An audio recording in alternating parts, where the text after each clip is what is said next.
మనము యాక్చువల్లీ చాలా మంది ఏంటంటే బీటెక్ ఎందుకు జాయిన్ అయ్యావు అని అడగానే ఏం చెప్తారంటే మా ఫ్రెండ్ జాయిన్ అయ్యా, మా క్లాస్మేట్ ఇంటర్లో ఒక అమ్మాయి ఉండే, ఆ అమ్మాయి కూడా అదే బీటెక్ కాలేజ్, నేను కూడా అదే కాలేజ్, మా అన్న జాయిన్ అయ్యిండు సో నేను జాయిన్ అయ్యా, మా అక్క బీటెకే నేను బీటెకే, మా డాడీ చెప్పాడు నేను కూడా బీటెకే అని చెప్తాం. మనము ఈ ఊరు నుంచి పక్కూరికి వెళ్ళాలంటే, ఈ నుంచి ఒక దేవస్థానం వెళ్ళాలంటే ఏడికి వెళ్తున్నాం, ఎందుకు వెళ్తున్నాం, అక్కడికి వెళ్ళడానికి ఎన్ని డబ్బులు అవుతాయి, వెళ్ళిన తర్వాత అక్కడే ఉంటామా, రిటర్న్ వస్తామా అనకు మనకు 100% క్లారిటీ ఉంటుంది. ఇక్కడ నుంచి ఈవెన్ ఇంటికి వెళ్ళేటప్పుడు కూడా మనం ఎట్లా వెళ్తాం ఏంటి అన్నది మనకు 100% క్లారిటీ ఉంటుంది. కానీ లైఫ్లో ఏం చేయాలనుకుంటున్నాం, ఎందుకు చేయాలనుకుంటే అక్క చెప్పింది, అన్న చెప్పింది, బావ చెప్పిండు, లవర్ చెప్పింది, ఇది కాదు. మనకంటూ ఓన్ క్లారిటీ ఉండాలి. పక్కూరికి వెళ్ళాలన్నప్పుడే క్లారిటీ ఉన్నప్పుడు లైఫ్ లాంగ్ ఒక జర్నీ చేయాలంటే మనకి ఎంత క్లారిటీ ఉండాలి. కంపల్సరీ లైఫ్ లో నువ్వు ఏమైనా కాదు, ఐదర్ ఎంటర్ప్రినర్ కాదు, నువ్వు సాఫ్ట్వేర్ కాదు, ఏమైనా కాదు, కంపల్సరీ క్లారిటీ ఉండాలి. అర్థమైందా? ఈవెన్ మనం వేసుకున్న చెప్పులో కూడా మనకు క్లారిటీ ఉంటుంది. అబ్బాయిలకైనా అమ్మాయిలకైనా మనం వేసుకున్న సైజ్ ఎంత, ఎక్కువైనా ప్రాబ్లమే, తక్కువైనా ప్రాబ్లమే. సో ఒక చెప్పుల సైజు, ఒక జర్నీ, వేసుకునే dress, everything we have the clarity. కానీ లైఫ్ లో లాంగ్ జర్నీ, లైఫ్ నే డిసైడ్ చేసే జర్నీలో మాత్రం అక్క చెప్పింది, లవర్ చెప్పిండు, అన్న చెప్పిండు, ఆ జాబ్ వస్తాయంట, శాలరీస్ వస్తాయని వితౌట్ క్లారిటీ మనం చాలా మంది జాయిన్ అవుతున్నారు. అండ్ ఇంకొకటి ఏంటంటే చాలా మంది ఇప్పుడు సార్ చెప్పినట్టు, సో ఇప్పుడు ఏదో మనకు బీటెక్ క్యాంపస్ ప్లేస్మెంట్ జాబ్ వచ్చింది, వెల్ అండ్ గుడ్, ఫైన్. కానీ రాలేదనుకో మనం ఏం చేస్తామంటే ఒక 1 year స్ట్రగుల్ అయిన తర్వాత ఏ జాబ్ దొరికితే చేస్తాం. 20,000 అయితే 20,000, 30,000 అయితే 30,000, అది మార్కెటింగ్ అయితే మార్కెటింగే, బీపీఓ అయితే బీపీఓనే. ఇప్పుడు ఈ నుంచి మనము ముంబై వెళ్ళాలనుకున్నాం అనుకోండి, ఎందుకు వెళ్దాం, మనకు చుట్టాలు ఉండొచ్చు, లేకపోతే మనం ఒక టూర్ అని వెళ్ళాం. కానీ జర్నీ ల్యాండ్ అవుతుంది అని పక్కూర్లో దిగి ఆమె ఉండిపోదు కదా, అర్థమవుతుందా? ఇప్పుడు జర్నీ లాంగ్ అవుతుంది, చాలాసేపు అవుతుందని మనం ఎక్కడో ఒక దగ్గర దిగి అక్కడ ఉండిపోం కదా. కానీ లైఫ్లో పెద్ద టార్గెట్ పెట్టుకుంటాము, అక్కడికి వెళ్ళాలన్నది మన అల్టిమేట్ గోల్. కానీ దగ్గరలో ఎక్కడుంటే అక్కడే కాంప్రమైజ్. ఎందుకంటే అమ్మో అంత దూరం పోవాలంటే కష్టం, అక్కడ పోయిన తర్వాత కానీ నువ్వు ఆ బ్యూటీని ఎంజాయ్ చేసేది, కానీ మనం మధ్యలోనే దిగిపోతుంటాం. సో ఇంకొకటి ఏంటి, అమ్మాయిలు రాణి కావాలంటే రాజుని చేసుకుంటే అయిపోతుంది, కానీ అబ్బాయిలు రాజు కావాలంటే యుద్ధాలు చేయాలి. సో అమ్మాయిలకు అబ్బాయిలకు చాలా రిస్ట్రిక్షన్స్ ఉన్నాయి, అబ్బాయిలు చాలా గట్టి కొట్టాలి. సో ఇప్పుడు ఒక చిన్న స్టోరీ చెప్తాను, చిన్న కథ ఇది. సో ఒక చిన్న పల్లెటూరు ఉంటుందండి, ఆ పల్లెటూరు అడవికి దగ్గరలో ఉంది. ఆ అడవికి దగ్గరలో ఒక గొర్రెలు కాపాడేతను ఉండేవాడు. సో డైలీ కథ ఇష్టమా లేదా, కొంచెం వినండి, ఇంట్రెస్ట్ ఉంటుంది కథ. సో ఒక అడవికి దగ్గరలో ఒక గ్రామంలో ఒక గొర్రె కాపాడేతను గొర్రెలు అంటే మేపడానికి డైలీ అడవికి వెళ్ళేవాడు అన్నమాట. సో డైలీ వెళ్ళే ప్రాసెస్లో ఒక పెద్ద సింహం చనిపోయింది, దాని పక్కన ఒక చిన్న సింహం పిల్ల ఉంది.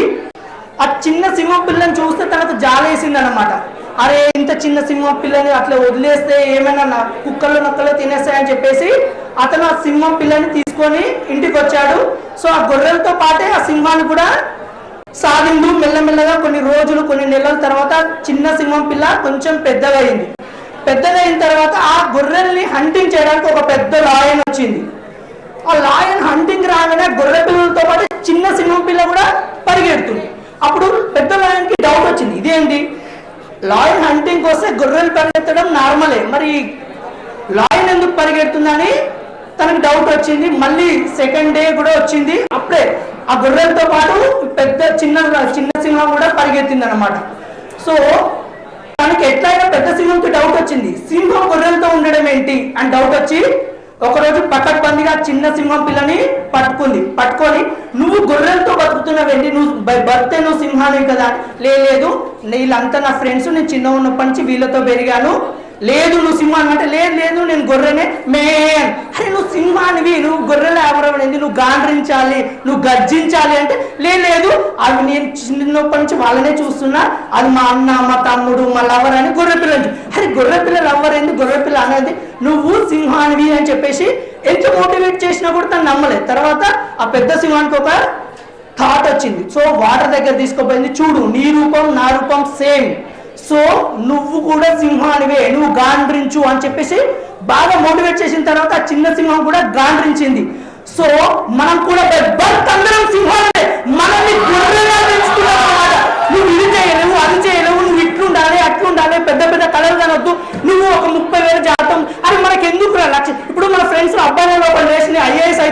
కాలే కూర్చో కూర్చో అని మన ఫ్రెండ్సే ఉంటారు. అది ఒక అమ్మాయి లేసి డాడీ నేను ఒక పెద్ద కంపెనీ పెడతాడు, చాలా నువ్వు చదువుకున్నావు చిన్నగా, తర్వాత మీ ఆయనే చూసుకుంటారే నీకు ఎందుకని అమ్మాయిలు కూడా రిస్ట్రిక్ట్ చేస్తారు. ఎవరు చెప్పారు? అమ్మాయిలు కూడా ఒక సింహం లాంటి వాళ్ళు. మీ బర్త్డే మీరందరూ సింహాలు.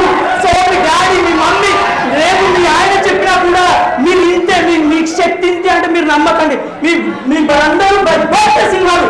అండ్ బాయ్స్ కంపల్సరీ మనం డిస్కరేజ్ చేసే వాళ్ళు చాలా మంది ఉంటారు. అరే మన పెద్ద పెద్ద కళలు కనొద్దురా, మాతో అది కాదు ఇది కాదు, నువ్వు అది చేయలేవు ఇది చేయలేవు అని చెప్పి చిన్నప్పటి నుంచి. ఎందుకంటే మనం ఇప్పటికీ ఇండియా డెవలప్డ్ కంట్రీగా ఎందుకుంటుంది అంటే, ఒకప్పుడు ఈ గొర్రెల్లాగా మనల్ని పెంచింది ఎవరంటే బ్రిటిష్ వాళ్ళు. అరే మీతోటి ఇంతే, మీరు బానిసలు బానిసలు బానిసలు. అందుకనే ఇప్పటికి కూడా మన ఇంట్లో ఏం చెప్తారంటే బాగాలేదు మంచి జాబ్ కొట్టు, బాగాలేదు మంచి జాబ్ కొట్టు, ఇదే చెప్తారు. కానీ అది చప్పుడు చదివి ఎందుకు? కంపెనీ నువ్వు పెట్టు, వేల మందికి 100 మంది కంపెనీలో జాబ్ ఇవ్వండి. మన పేరెంట్స్ మనకు మోటివేట్ చేయట్లేదు. ఎందుకు చేయట్లేదు అంటే మనం ఇంకా గొర్రెల్లాగానే అలా పోతున్నాం. కానీ ఇప్పుడు అందరు సింహాలు అవుతున్నారు. సో ఇక్కడ ఆడపిల్లలకు పట్టుకుని చెప్పేది ఏంటంటే, ఇక్కడ ఉన్న ప్రతి అమ్మాయి కూడా ఒక సింహమే.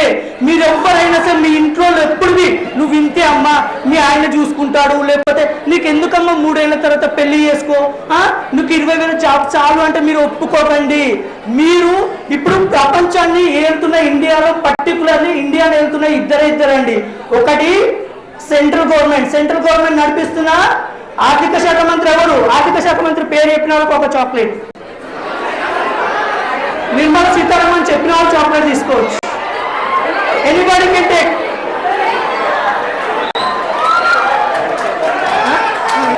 సెంట్రల్ గవర్నమెంట్ ని మనకు వచ్చే ప్రతి రూపాన్ని డిసైడ్ చేసేది ఒక అమ్మాయి. ఆ అమ్మాయి నెక్స్ట్ ఇంకోటి ఇండియా వెళ్తుంది స్టాక్ మార్కెట్ లో చైర్మన్, సెబీ చైర్మన్ ఒక అమ్మాయి. ఆ అమ్మాయి పేరు చెప్పిన వాళ్ళకి చాక్లెట్. సెబీ చైర్మన్ ఒక అమ్మాయి. ఈవెన్ గూగుల్ చేసి కూడా చెప్పొచ్చు ఆఫర్. సెబీ చైర్మన్ పేరు సింహాలే. అది బిలీవ్ చేయండి. ఎవ్వరు కూడా మేము లైఫ్ లో వాళ్ళు ఎవరో 20 లక్షలు 50 లక్షలు నేను కూడా ₹1 కోటి శాలరీ కొడతారా అంటే ఎవ్వరు డిస్కరేజ్ చేసినా కూడా ఒప్పుకోకండి. We can do it.